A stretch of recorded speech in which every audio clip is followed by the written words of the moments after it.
Chapter 8 of the Brydon report deals with shareholders and other stakeholders, and Chapter 9 deals with how those shareholders and stakeholders can be engaged. So we're going to cover both of those in this section. First of all, in Chapter 8, it talks about the agency problem. This problem where shareholders are seen as the primary users of the financial statements, but the shareholders are not necessarily the people that engage with the auditor. Brydon says that the names on the share register generally do not even reflect the people that are interested in the company. If you think about the shareholders, between the shareholders and the people who manage the company, the directors, there are many different layers. There might be fund managers, there are funds, there are investment advisors, there's a whole lot of people.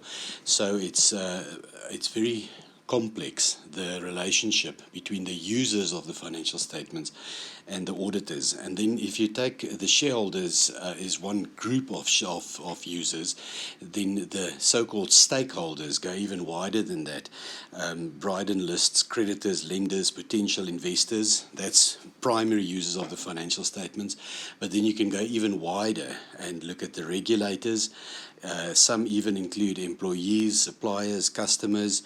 So there's quite a wide variety of stakeholders that are interested in the audit. And he says that that may be the reason why the audit product has been so-called producer-led. What that means is that if the producer of the service, the auditor, determines how that service is delivered. It's not necessarily produced by the user or determined by the user of the service. Like what normally happens in services, a user determines what they want and the producers deliver it. In this case, the auditors generally determine it because a lot of the standard setting is still auditor dominated, and I know there's a couple of changes in standard setters becoming more independent, but a lot of it is still dominated by auditors. So to a great extent, the producers still lead that.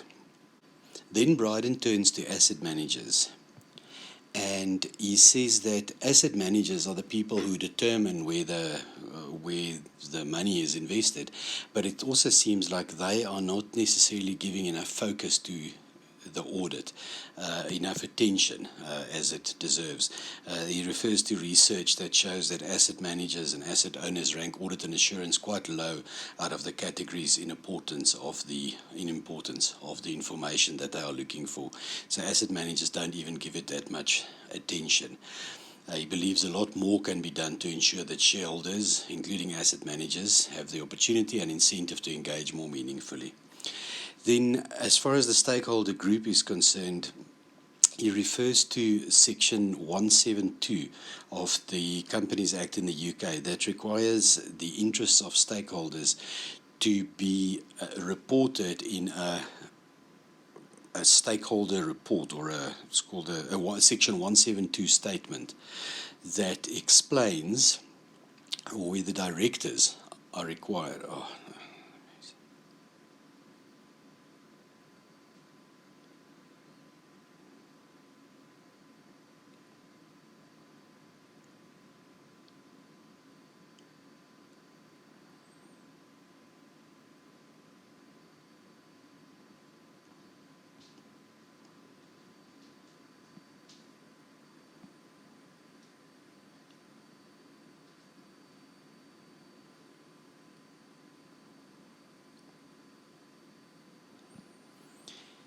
Brydon then refers to the so-called Section 172 report in the UK, where the directors have to report on how they have taken the needs of stakeholders into account. And he says that one of his recommendations is then that the audit report should include a new section in which the auditor states whether the company's Section 172 statement is realistic or not.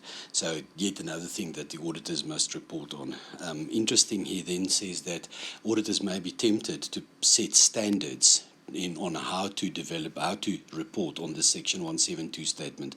But he says if they adhere to the principles of corporate auditing that we've referred to in a previous section, then they should be quite capable of providing this information without actually setting new standards and rules. Just stick to the principles, and then new standards and rules will not be necessary, is what he says. He says that he just mentions at the end of this chapter that the demands for reporting to wider stakeholders is only likely to increase. It's going to become much bigger and bigger. More and more stakeholders are going to demand information. Then chapter 9, Brydon talks about how to engage other stakeholders. Here he starts by saying that investment managers do not necessarily have the skills to understand the detailed day-to-day management and operational issues facing companies. And there are some that believe the more information you make available, the more engagement with fund managers, the better. And he says that's not necessarily right. He says if they engage beyond their competence, it would be worse than no engagement at all. Now, he starts with the risk report as a point of engagement. In the UK, companies already have to publish a statement on principal risks and uncertainties. Statement on principal risks and uncertainties, the so-called risk report. And it appears that most of the people that he talked to believe that that is useful, that risk report, but they want to engage on it a bit earlier. So here he recommends that the director's risk report should be published not at the same time as the financial statements, as it is done at the moment. The director's risk report should be published before the audit committee meets to decide on the appointment of the auditor and the scope of the next audit, so that outside the shareholders specifically can provide input into the risk report and influence the audit plan. So he says that the risk report has to be published and then sent to shareholders with certain questions, and I'll come to those questions later, and the shareholders should then give input into what the risks they think the audit committee and the auditors should pay attention to. And if the auditors believe that there are more things than what's in the risk report, then the auditor should also add to that. So now he's talking about maybe some sort of chat room environment where everyone can talk about this risk report and everyone can see each other's views. And then once this has been finalized, an updated version of the risk report can still be published in the annual financial statements. And he believes that that won't be very difficult or very different to what the preliminary one was.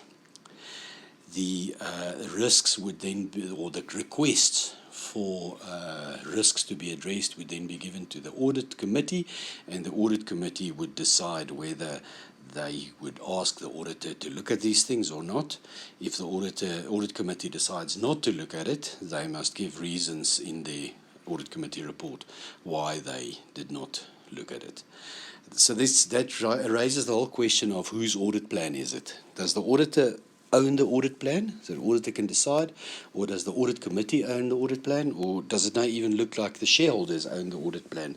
Now, Brydon says if this is properly developed, the audit committee would own the audit plan and basically give the auditor instruction on what to audit or what to focus on. How the auditor will implement that plan is still up to the auditor, but the plan, the focus, is owned by the audit committee. Then might be possible, he says, or might be necessary to consult shareholders' bodies over which type of requests deserve formal consideration, because obviously the audit committee will have to make a decision, and it could be difficult to decide on which risks they need to pay attention to. Here are some examples of questions that may be asked to shareholders in this risk report. The risk report will be sent to the shareholders, and the shareholders will be asked, are there any other risks that you think ought to have been considered in this plan? Are there any other activities in the company over which they want more assurance than planned? And are the levels of materiality proposed appropriate? So before the audit committee meeting, this risk report is sent, or an audit plan sent to the shareholders, and they are asked, are there any other risks we should look at? Are there any other activities? And are they happy with materiality?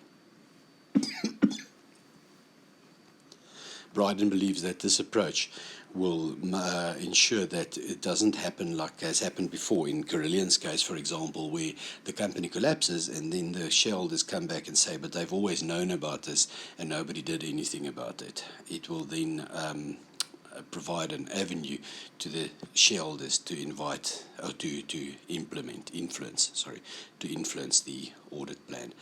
And basically he's saying that this needs to be extended beyond the statutory audit, where any audited information is required, or information is required to be audited. Again, the audit committee can ask shareholders if they need to look at other information as well.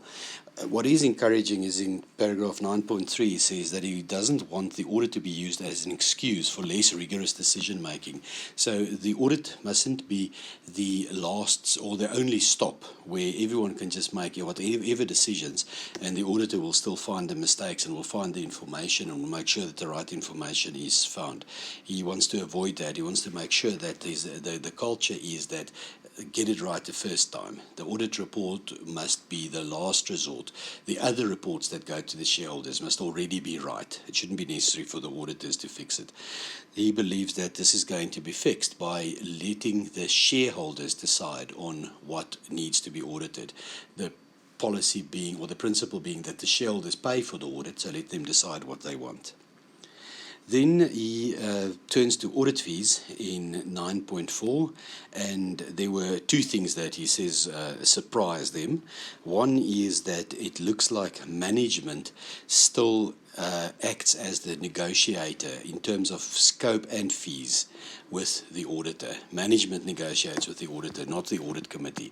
And that is obviously a problem, because that creates two very clear conflicts of interest for the CFO. In fact, you can even say three conflicts. First, the CFO is trying to obviously minimize the fee because it comes out of his budget. And that is going to, if the fee is higher, the budget is reduced for other functions.